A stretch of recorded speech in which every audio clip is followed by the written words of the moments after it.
Hello students. तो last class में हमने देखा था कि किस तरीके से हम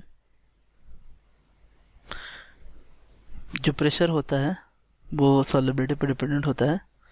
हमने देखा, एक ग्राफ भी देखा था ऐसा कि जो प्रेशर होता है, प्रेशर वो डिपेंड करता है आपके किस पे, सॉलिबिलिटी एक्स पे।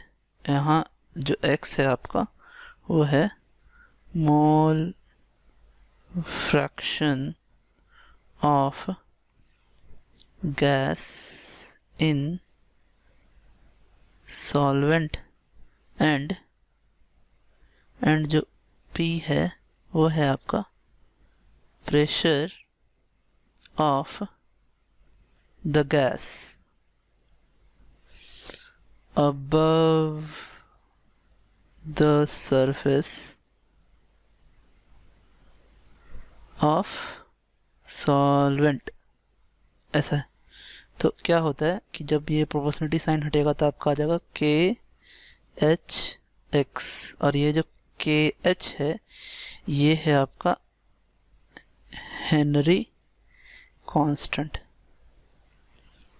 ये हमने देखा था लास्ट क्लास में।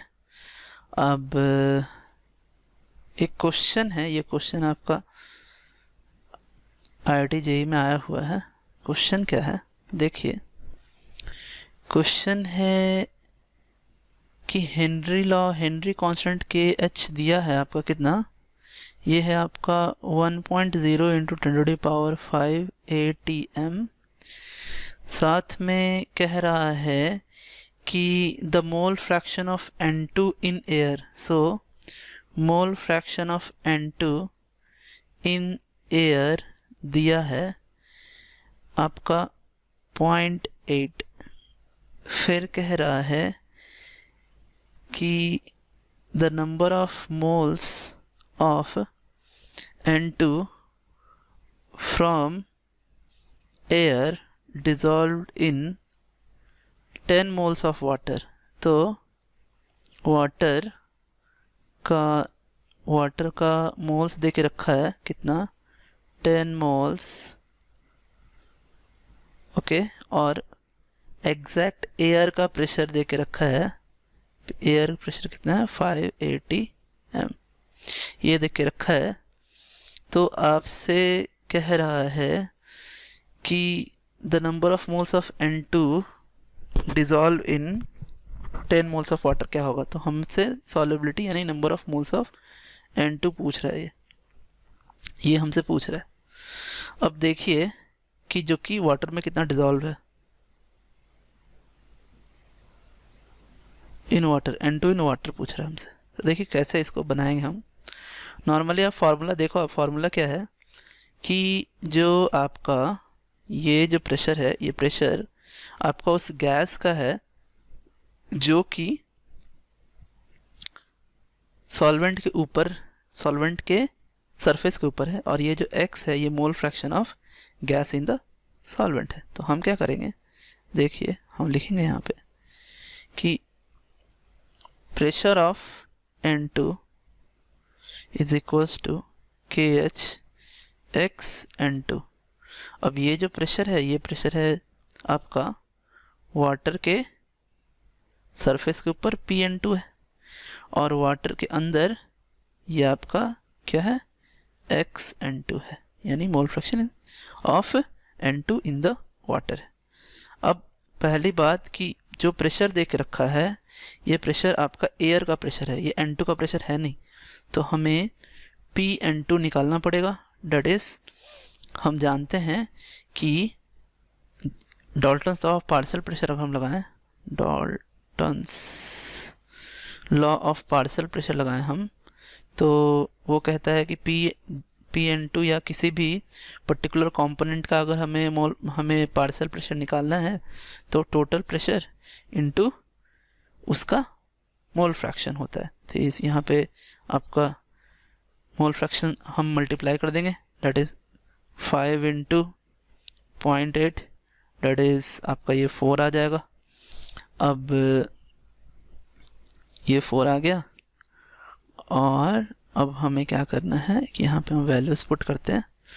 तो Pn2 आपका आया है 4 atm और KHX का वैल्यू दे के रखा है आपका कितना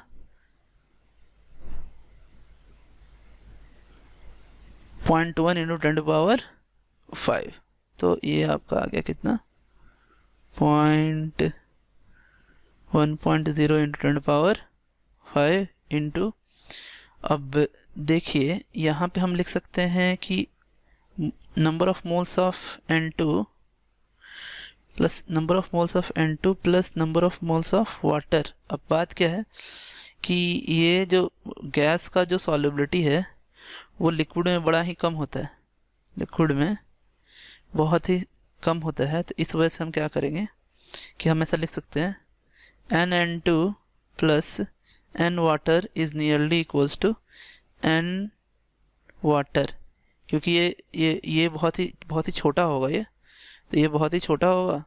तो हमने यहाँ लिखा कितना, देखिए यहाँ हम लिख देंगे कि 4 is equals to 1.0 into 10⁵ into n/10, and ये आपका यहाँ से हम जब डिवाइड करेंगे तो ये आपका 4 is equals to n into 10⁴, so that is n is equals to 4 into 10⁻⁴।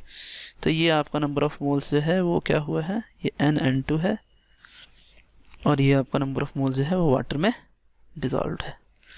तो ये हमने देखा सवाल किस तरीके से बना आपका, ये क्वेश्चन IIT में आया हुआ है। अब देखिए एक बहुत ही अच्छा सा एनालॉगी है, ये एनालॉगी हम पढ़ लेते हैं। इसको हम बोलते हैं कि analogy of Raoult's law and Henry law. अब देखिए Raoult लॉ के हिसाब से क्या होता है, Raoult लॉ हमने पढ़ा है पहले, तो P is equals to P standard into X, और हेनरी लॉ के हिसाब से हम जानते हैं कि P is equals to KH into X। अब इसके हिसाब से क्या आता है, ये एक्चुअली क्या कहता है कि अगर कोई सॉल्यूशन है और उस सॉल्यूशन का जो वेपर प्रेशर जो इफेक्टेड हुआ है, तो वेपर प्रेशर इस सॉल्यूशन के ऊपर बनेगा, ये आपका वेपर प्रेशर P है, और ये डिपेंड करता है कि आपका सॉल्यूशन में उस कंपोनेंट का मोल फ्रैक्शन क्या है। मतलब यहाँ अगर हमने S लिया है, कोई कंपोनेंट S है, तो जो PS है वो डिपेंड करता है उसके mole fraction in the solution excess से। उसी तरह ये आपका कहता है कि एक हमने सॉल्यूशन लिया है और इस सॉल्यूशन इस सॉल्वेंट के, एक्चुअली सॉल्वेंट अगर बोलते ज़्यादा बेटर रहेगा, कि इस सॉल्वेंट के ऊपर जो गैस है उस गैस के प्रेशर पे आपका ये सॉल्युबिलिटी डिपेंड करेगा। तो ये सॉल्युबिलिटी ऑफ गैस है आपका, और ये जो पीजी लिखा मैंने, ये आपका पीजी जो है वो उस सरफेस के ऊपर, उस सॉल्वेंट के सरफेस के ऊपर आपका क्या है, प्रेशर है। तो अगर हम इन दोनों को, अगर हम क्या करें कि इस PS और इस PG को अगर हम एनालॉगी माने, तो हम कह सकते हैं कि Raoult's law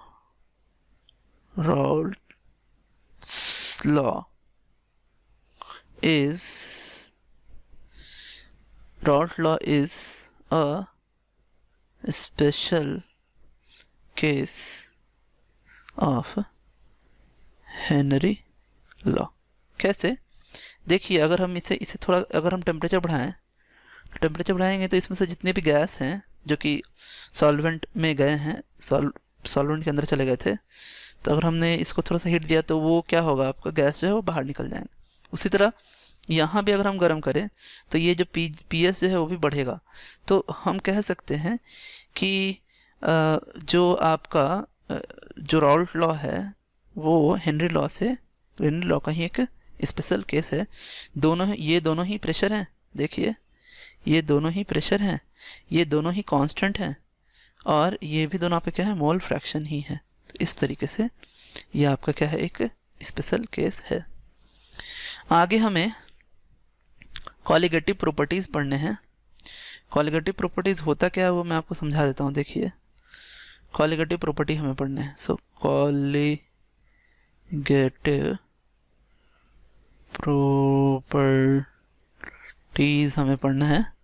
कॉलिगेटिव प्रॉपर्टी होता क्या है, तो किसी भी डाइल्यूट सॉल्यूशन का ये तो पहला एक प्रॉपर्टी है। ये क्या है, पहली बात कि ये किसी डाइल्यूट सॉल्यूशन का प्रॉपर्टी है। ये सिर्फ और सिर्फ डिपेंड करता है नंबर ऑफ पार्टिकल्स पे डिपेंड करता है, ठीक है। ओनली डिपेंड्स ऑन पार्टिकल, सिर्फ नंबर ऑफ पार्टिकल्स पे डिपेंड करता है, और do not depends on the nature of the particle. तो ना ही ये नेचर पे कभी डिपेंड करता है नहीं, ये सिर्फ नंबर ऑफ पार्टिकल्स पे ही डिपेंड करता है। और ये डाइल्यूट सॉल्यूशन के लिए होता है। तो एक्चुअली किसी भी डाइल्यूट सॉल्यूशन के क्या कौन कौन से कॉलिगेटिव प्रॉपर्टीज़ हैं, तो ये देखिए कौन कौन से कॉलिगेटिव प्रॉपर्टीज़ हैं। नंबर 1 है आपका लोअरिंग नहीं, इसको हम बोल सकते हैं क्या, relative lowering of vapour pressure. दूसरा है आपका एलिवेशन ऑफ बॉइलिंग पॉइंट। तीसरा है डिप्रेशन ऑफ फ्रीजिंग पॉइंट, और चौथा और लास्ट है ऑस्मोटिक प्रेशर। तो नेक्स्ट क्लास में स्टूडेंट्स हम एक एक करके हम ये डिस्कस करेंगे। तो आज के लिए इतना ही students, thanks, have a nice day.